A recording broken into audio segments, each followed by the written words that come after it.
पाकिस्तान में बढ़ती हुई महंगाई और 2022 मजीद मुश्किल का सामना करना पड़ेगा। 2015 में IMF की रिपोर्ट के मुताबिक मुस्लिम लीग नून ने 15 से 20% करेंसी को ओवर वैल्यू करके रखा और डॉलर को आर्टिफिशियली कंट्रोल रखा। तो आप करेंसी को ओवर वैल्यू करके रख देते हैं तो उससे लॉन्गर रन पे बड़े नुकसान उठाने पड़ते हैं, जो आज तहरीक इंसाफ की हुकूमत में उठाने पड़ रहे हैं।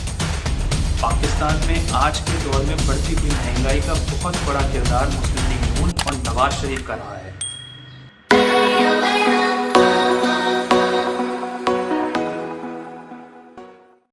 बिस्मिल्लाहिर्रहमानिर्रहीम, अस्सलाम वालेकुम। उम्मीद है आप सब खैरियत से होंगे। अच्छा जी, जब से 2018 में तहरीक इंसाफ की हुकूमत बनी है और वज़ीर आज़म इमरान खान साहब आए हैं, तब से पाकिस्तान में महंगाई का तूफ़ान आ रहा है। कभी डॉलर कंट्रोल नहीं हो रहा तो ऑयल की कीमतों में इजाफा हो रहा है, जिसकी वजह से ज़रूरी अशियात भी महंगी हो रही हैं, जो आम आदमी की पहुँच से बाहर हो रही हैं। ऐसे में एक आम इंसान, आवाम डेफिनेटली हुकूमत वक्त को ही ब्लेम करती है कि क्यों मुसलसल महंगाई बढ़ रही है।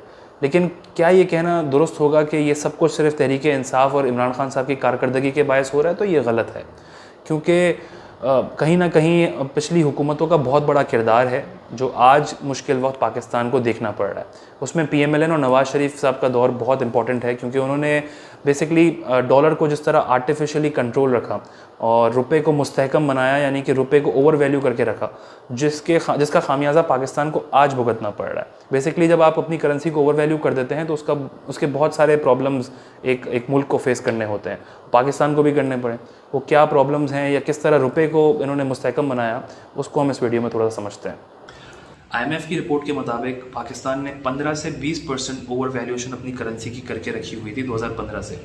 तो जाहिर सी बात है, जब कोई अपनी करेंसी को ओवर वैल्यू करता है और डॉलर को आर्टिफिशियली कंट्रोल करता है तो उससे बहुत सारे नुकसान किसी भी मुल्क को उठाने पड़ सकते हैं, और वो पाकिस्तान को आज फेस करने पड़ रहा है, जिसका खामियाजा हम आज भुगत रहे हैं उस पॉलिसी का। तो बेसिकली वो उनमें से 2 से 3 बड़े प्रॉब्लम्स हम समझते हैं कि वो क्या ओवर वैल्यूएशन की वजह से पाकिस्तान को फेस करने पड़े। पर उससे पहले ये देखते हैं कि ओवर वैल्यूएशन होती कैसे है। बेसिकली जब IMF से नून लीग ने कर्जे लिए, नून लीग 2013 में जब गवर्नमेंट में आई और नवाज शरीफ साहब वज़ीर आज़म बने, तो 40 से 41 बिलियन US डॉलर का कर्जा उन्होंने इन 3 से 3.5 सालों में 4 सालों में लिया था IMF से, और उसकी हर कुछ अरसे में थोड़ी थोड़ी अमाउंट वो ओपन मार्केट के अंदर लाकर पंप कर देते थे। यानी कि जो 41 US डॉलर उन्होंने लोन में उठाया था उसका 17% यानी कि 7 बिलियन डॉलर इन 4 सालों में उन्होंने सिर्फ ओपन मार्केट में डाला है, ताकि रुपए को वो मुस्तहकम बना सकें और डॉलर को आर्टिफिशियली कंट्रोल कर सकें। तो जब आप डॉलर को आर्टिफिशियली कंट्रोल करते हैं और रुपए को मुस्तहकम बना देते हैं तो वक्ती तौर पे तो अच्छा होता है कि इन्फ्लेशन एकदम से नहीं बढ़ रही होती है और ऑयल की कीमतों में इजाफा नहीं हो रहा होता, क्योंकि डॉलर कंट्रोल होता है, और साथ ही साथ दीगर चीज़ें भी महंगी नहीं हो रही होती हैं।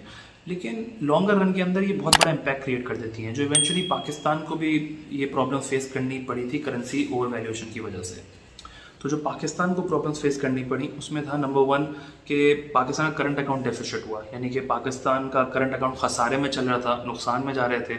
और ये तब होता है जब आपके मुल्क की नंबर ऑफ़ एक्सपोर्ट्स कम हो जाए बनिस्बत नंबर ऑफ़ इम्पोर्ट्स के, यानी कि जो आप सामान मंगवा रहे हैं वो तेज़ी से बढ़ रहा हो उसके नंबर्स, और एक्सपोर्ट जो आपको बाहर भेजना है वो कम हो रहा हो।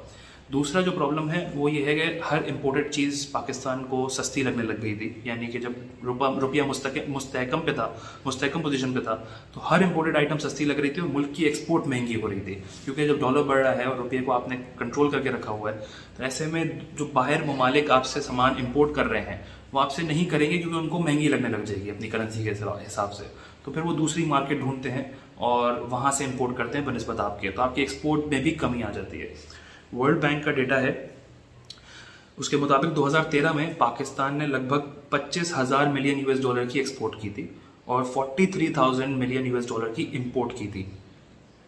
और साथ ही साथ इसी 4 साल के अंदर, यानी नवाज शरीफ के दौर में, वो एक्सपोर्ट में कमी आई, जो कि 25,000 से 21,000 मिलियन US डॉलर हो गई, और इम्पोर्ट्स का इजाफा आपके सामने है कि वो 43,000 से 57,000 मिलियन US डॉलर जम कर गया, यानी 14,000 मिलियन डॉलर उसने जम किया है। जैसे मैंने आपसे कहा कि एक्सपोर्ट आपकी महंगी हो जाती है और इंपोर्ट आपको सस्ती लगने लग जाती है, तो फिर हर कोई इंपोर्ट करने लग जाता है पाकिस्तान मुल्क के अंदर, जब आपको इंपोर्ट सस्ती लग रही हो।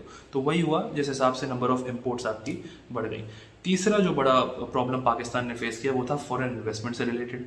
फॉरेन इन्वेस्टमेंट मुल्क के अंदर नहीं आती। वो इसलिए नहीं आती क्योंकि पहले तो जब भी कोई इन्वेस्टर इन्वेस्ट करेगा वो आपकी करेंसी में करेगा। वो 2-3 चीज़ें देखता है कि अगर कंट्री के हालात कैसे हैं, अनसर्टेनिटी तो नहीं है, करेंसी की क्या अहमियत है। क्योंकि अगर आपने ओवर वैल्यूएशन करके रखी हुई है तो इन्वेस्टर अपने पैसे इन्वेस्ट करते हुए तो घबराएगा, क्योंकि उसको ये बात का खौफ होगा कि अभी 100 रुपये का है मिसाल के तौर पे, तो वो कल को 110-120 शूट कर सकता है, तो उसकी इन्वेस्टमेंट बेसिकली लॉस में जा सकती है। अगर इन्होंने ओवर वैल्यूएशन नहीं की या आर्टिफिशियली कंट्रोल ना रह सका तो डेफिनेटली इन्वेस्टर को नुकसान होगा। मिसाल के तौर पे कोई अपने $2 लाख इन्वेस्ट करना चाहता है, नवाज शरीफ के दौर में 100 रुपये का डॉलर था तो वो तकरीबन 2 करोड़ रुपये बन जाते हैं। अगर वो इन्वेस्ट करता है तो डेफिनेटली वो 110-120 अगर टच कर गया PKR और रुपए की कदर गिर गई तो इन्वेस्टर को नुकसान होगा। तो इन्वेस्टर भी अपने पैसे लगाने से कतराता है और अपने आप को पीछे कर लेता है, तो फॉरेन इन्वेस्टमेंट भी नहीं आती। ये 2 से 3 बड़े फैक्टर्स हैं जिनकी वजह से पाकिस्तान को आज महंगाई का सामना करना पड़ रहा है और मुश्किल वक्त भी देखना पड़ रहा है। बेसिकली ओवर वैल्यूएशन से 2 चीज़ हो जाती हैं, एक तो सियासी तौर पे बहुत अच्छा हो जाता है, बहुत फ़ायदेमंद होता है हुकूमत के लिए, लेकिन माशी तौर पे इकनॉमिकली वो बहुत नुकसानदेह होता है, जो पाकिस्तान के लिए हुआ। सियासी तौर पे इसलिए अच्छा है कि हुकूमत अपने गुड पॉइंट बना लेती है और गुड बुक्स में अपना नाम लिख के चली जाती है। अभी भी हमने आवाम से सुना है कि वो कहते हैं कि हमें पिछले चोर मंजूर थे लेकिन अभी के ईमानदार हमें मंजूर नहीं है, क्योंकि उन्होंने वो इमेज बना दी है कि हमने डॉलर को कंट्रोल रखा, हमने ऑयल प्राइसेस को कम रखा, इन्फ्लेशन नहीं बढ़ने दी। तो बेसिकली सबसे बड़ा धोखा उन्होंने ही दिया था कि उन्होंने आर्टिफिशियली कंट्रोल रखा। अच्छा, आर्टिफिशियली कंट्रोल रखने के लिए भी उन्होंने जो पैसे इस्तेमाल किए वो कोई मुल्क ने कमाए नहीं थे, वो कोई एक्सपोर्ट से आए हुए पैसे नहीं थे या रेमिटेंस के नहीं थे, वो बेसिकली कर्जे थे। यानी आपको मजीद मकरूज बना दिया और आपके पैसों से आर्टिफिशियली डम किया, जिसकी वजह से मुस्तकबिल में लॉन्गर रन में आपको नुकसान उठाना पड़ रहा है। कोई मुल्क में फॉरेन इन्वेस्टमेंट नहीं, कोई इंटरनेशनल प्लेटफॉर्म पे इज्जत नहीं, पासपोर्ट को कभी इज्जत मिली नहीं, 3-3 दफ़ा आगे वो गए हैं हुकूमत करके, बट अनफॉर्चुनेटली अभी भी उनके लिए एक बड़ी सपोर्ट नज़र आती है। और आई थिंक PMLN को एक आइडिया हो गया था कि वो 2018 में हुकूमत नहीं बना पाएंगे, जिसकी वजह से उन्होंने हर मुमकिन कोशिश की कि वो रिजर्व्स भी खाली कर दें, वो करंट अकाउंट डेफिसिट में भी ले आएँ, ख़जाने को भी खाली कर दें, कौमी ख़जाने को, कि अगली हुकूमत जब आए तो उसके पास कोई चीज़ मौजूद ना हो जिसकी वजह से वो इकॉनमी को अपनी स्टेबल कर सकें या बेहतर बना या एटलीस्ट रन कर सकें थोड़ा बहुत वक्ती तौर पर। तो सब कुछ खाली था। तो यही हुआ कि स्टेट बैंक को मजबूरी में 2018 में हर कुछ अरसे में डॉलर के रेट बढ़ाने लग गए। तो जब इमरान खान साहब वज़ीर-ए-आज़म बने और हल्फ उठाया तो हमें देखा कि अगले ही हफ्ते से 130, 140, 150 टच कर गया डॉलर। महंगाई बढ़ रही है, कंट्रोल नहीं हो रही, पेट्रोल महंगा हो रहा है, क्योंकि उनके पास कुछ मौजूद ही नहीं था कि वो इकोनॉमी को स्टेबल कर सकें।